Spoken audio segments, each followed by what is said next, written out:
ना ठाकुर सेवा विराजमान घर में किए रह ही नहीं सकता, अर्थात उसके कुटिया में, उसके घर में ठाकुर जी विराजमान, प्रिया प्रीतम विराजमान, चाहे नाम सेवा विराजमान हो, सबके होना चाहिए सेवा। ध्यान रखना, विस्तार नहीं कर सकते हो तो राधा नाम विराजमान कर लो, 5 मिनट लगता है। स्नान कराया, वस्त्र से पोंछ दिया, थोड़ा इत्र लगा दिया, यदि सुविधा नहीं है तो जैसी श्री जी सुविधा दिए हो, जो पाना है वो भोग लगा दिया, शयन करा दी, एक रुमाल बिछा दी, ऊपर से एक रुमाल उड़ा दी, हो गया।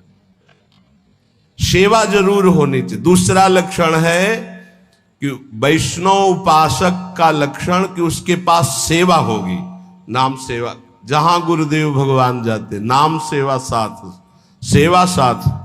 ये पूरे 84 कोष ब्रजमंडल में जहां जहां भ्रमण परिक्रमा, दंडवती परिक्रमा, सब जगह नाम सेवा साथ। तीसरा, अपने ठाकुर जी की सेवा जब तक शरीर काम करे दूसरों को कभी ना दे। जब तक शरीर काम करे तब तक दूसरों को कभी अपनी ठाकुर सेवा ना दे। अब यहां ध्यान देने योग्य बात है, जैसे कोई जन्मना सूतक या मरना सूतक होता है, समझ पा रहे? जन्मना सूतक और मरना सूतक, उसमें लोग क्या करते हैं, अपने ठाकुर जी दूसरों के घरों में भिजवा देते हैं। तो क्या आप अपना बच्चा भिजवा सकते हो दूसरों के घरों में? नहीं भिजवा सकते। फिर आप दूसरों के घर में ही जाके पाइएगा 13 दिन। वहां ठाकुर जी पा रहे हैं और तुम अपने घर में पा सकते हो क्या? क्योंकि बिना ठाकुर जी का भोग लगाए तो हम पा नहीं सकते। हमारी रस रीति है कि हम 8 पहर श्री जी को दुलार करेंगे, कोई जन्मे या पधारे, हमारी सेवा में कोई फर्क नहीं पड़ने वाला।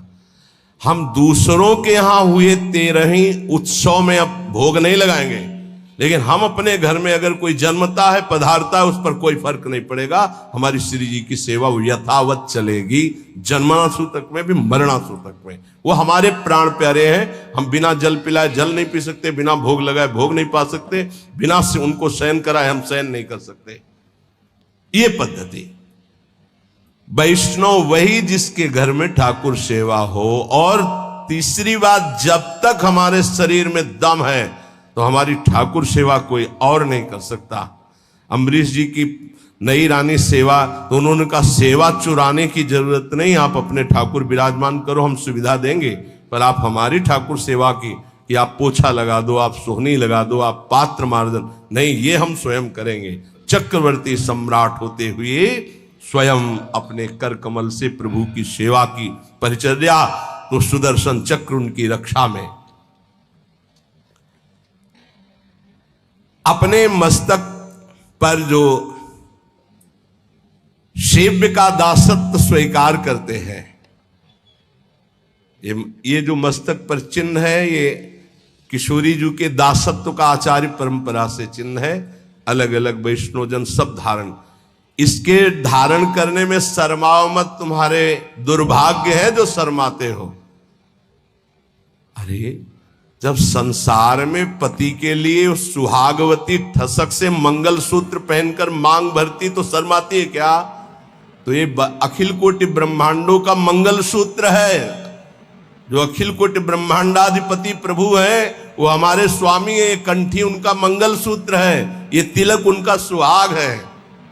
देखते ही दूसरा कहेगा भगत है। आया ना संबंध हमारा प्रभु का?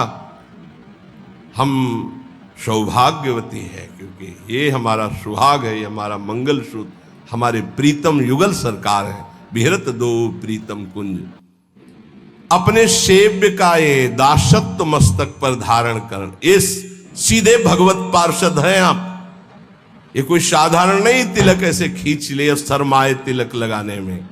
जो हम कह रहे हैं उसे मानो, प्रार्थना मानो, अपने प्रभु के दासत्व को धारण करना। स्वामी जी की परिकर में देखो, पूरा मुड़वा के पूरा ऐसे रंग लगा, तब पहुंचते हैं श्यामाजू के चरणारविंद में। चौथा,